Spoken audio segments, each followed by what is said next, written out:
نبی کریم صلی اللہ علیہ وسلم نے ارشاد فرمایا قبر میں 3 سوال ہوں گے. من ربک، تمہارا رب کا. ما دینک، تمہارا دین کیا. ما کنت تقول فی حق ھذا الرجل، اس شخص کے بارے میں تو دنیا میں کیا کہتا تھا. ہمارے آقا کو دکھائیے، کہیں گے کہ ان کے بارے میں تو کیا کہتا تھا. اللہ اکبر. اس میں 2-3 نکتے کی بات ہے. ایک تو یہ کہ حضور علیہ السلام نے جب یہ فرمایا فرشتے کہیں گے ان کے بارے میں کیا کہتا تھا، ان کے بارے میں نہیں. ذالک الرجل نہیں، about this person، هذا الرجل. حدیث میں ہاذا کا لفظ about this person، that means our Nabi inshallah will be present in our graves. ابھی جو سیدی تاج الشریعہ مفتی اختر رضا خان صاحب دامت برکاتہم العالیہ نے اس طرح فرمایا قبر میں لہرائیں. اعلیٰ حضرت نے فرمایا قبر میں لہرائیں گے تا حشر چشمے نور کے جلوہ فرما ہوگی جب طلعت رسول اللہ. اور اسی مفہوم کا شعر سیدی تاج الشریعہ نے بھی فرمایا تو سرکار کا جلوہ انشاءاللہ وہاں ہوگا. سرکار حاضر ہوں گے یہ کہتے نہیں، حضور حاضر نہیں ہوں گے، بلکہ قبرستان میں قبر میں مردے کو دکھایا جائے گا. دیکھو ان کے بارے میں تو دنیا میں کیا کہتا. For the sake of argument مان لیتے ہیں کہ فرشتے کہیں گے اے مردے، جس میں عام آدمی بھی ہو سکتا ہے، نیک آدمی بھی ہو سکتا ہے. لیٹ سے عام آدمی، اے عام آدمی ان کے بارے میں تو کیا کہتا تھا. کیا پتا چلا بنگلور کی قبرستان والے کو مدینہ نظر آتا ہے، یہ تم مانتے ہیں. عام مردے کی قبر سے عام مردہ یہاں بیٹھے بیٹھے مدینہ شریف دیکھ سکتا ہے، اس کو مانتے ہو. سرکار آ سکتے ہیں، اس کو نہیں مانتے. کہاں کا انسان؟ تم عام آدمی کی طاقت کو مانتے ہو. اتنے پردے ہیں قبر کے اندر، اتنے پردے، چاروں طرف سے زمین ہے، پھر بھی کسی بھی دیوار اس کے آڑ میں نہیں آئی. سرکار کو گنبد خضرا کے سائے میں روضہ اقدس میں سرکار کو یہ دیکھ سکتا ہے، یہ مانتے ہو. نبی کا دیکھنا نہیں مانتے، نبی کا حاضر ہونا نہیں مانتے. یہ ہے دیوبندی بولتا ہے پر سمجھتا نہیں. اور دوسری بات یہ ہے کہ کیا سرکار صلی اللہ علیہ وسلم اپنی ظاہری زندگی میں جب تھے تب بھی قبر میں 2 سوال ہوتے تھے یا 3 ہی ہوتے؟ اس لیے کہ سرکار تو زمین کے اوپر تھے اور قبر کے بارے میں فرمایا کہ قبر میں میرے تعلق سے سوال ہوگا. تو اس وقت جن صحابہ کا انتقال ہوا ان کو کیا ہوا؟ کیا 2 ہی سوال تھے؟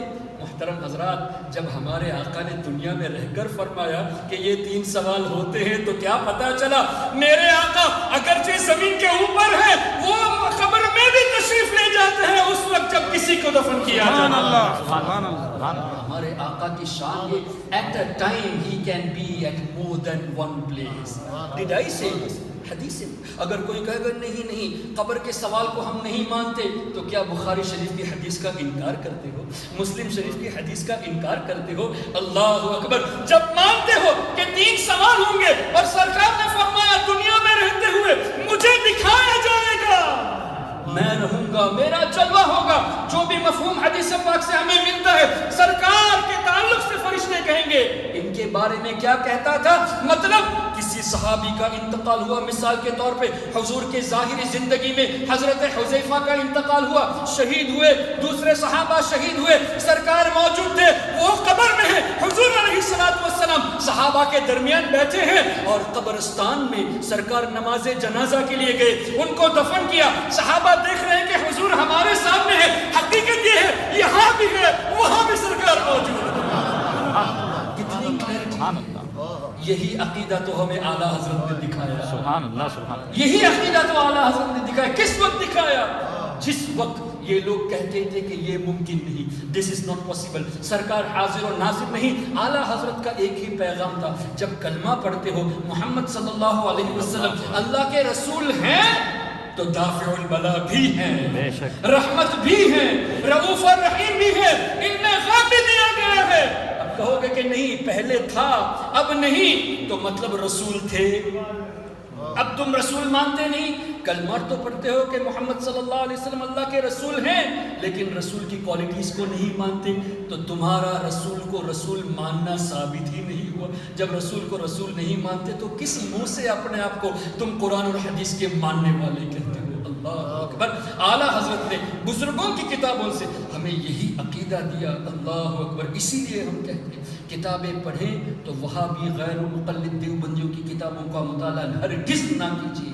وہ اگر غوث اعظم کے تعلق سے کتاب بھی دے تو بھی نہ پڑھنا، اس لیے کہ جب بخاری شریف کی حدیثوں سے حدیث کو نکال دیتے ہیں، مشکات شریف سے حدیثیں نکال دیتے ہیں، انہی کے امام ابن کثیر کے تفسیر سے حدیثیں نکال سکتے ہیں، تو غوث اعظم کی کتابوں میں تحریف کرنا ان کے لیے کون سی بڑی بات ہے؟ عوام کو مس گائڈ کرنے کے لیے یہ سب کچھ کر سکتے ہیں۔ تو میں یہ عرض کر رہا تھا فَنَبِيُّ اللَّهِ حَيٌّ، اللہ کے نبی زندہ ہے اپنی اپنی قبروں میں۔ آگے کا جملہ کیا؟ یرزق، ان کو روزی بھی دی جاتی ہے۔ یہ دونوں حدیثیں ابن کثیر میں، تفسیر ابن کثیر میں حافظ ابن کثیر نے لکھی، لیکن مختصر ورژن میں نے کہا نا کہ کچھ حدیثیں نکال دی تو دلیل بھی تو دینی چاہیے نا۔ جس کو امیج دیکھنا ہو میرے پاس موجود ہے، ریفرنس چاہیے موجود ہے، پریزنٹیشن بھی موجود ہے، اصل کتاب بھی موجود ہے الحمدللہ۔ انہوں نے نئی ورژن میں ایک حدیث کو رکھی کہ اللہ نے حرام فرمایا زمین کو کہ انبیاء کے جسموں کو کھائے، اس حدیث کو رکھا، لیکن دوسری حدیث جو اسی کتاب میں ابن کثیر ہی میں ہے، نئے ایڈیشن سے اس حدیث کو نکال دیا جس میں یہ ہے کہ اللہ کے نبی زندہ بھی ہے، روزی بھی دی جاتی ہے، اور اس نئے ایڈیشن ہی کا انگلش میں ترجمہ کیا۔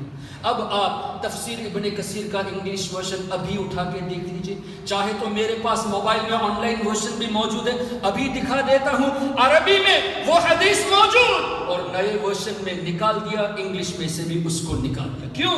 تاکہ عوام کو پتہ ہی نہ چلے ایسی کوئی حدیث تھی کہ انبیاء کرام قبروں میں زندہ بھی ہے اور روزی بھی دی جاتی ہے۔ اللہ اکبر۔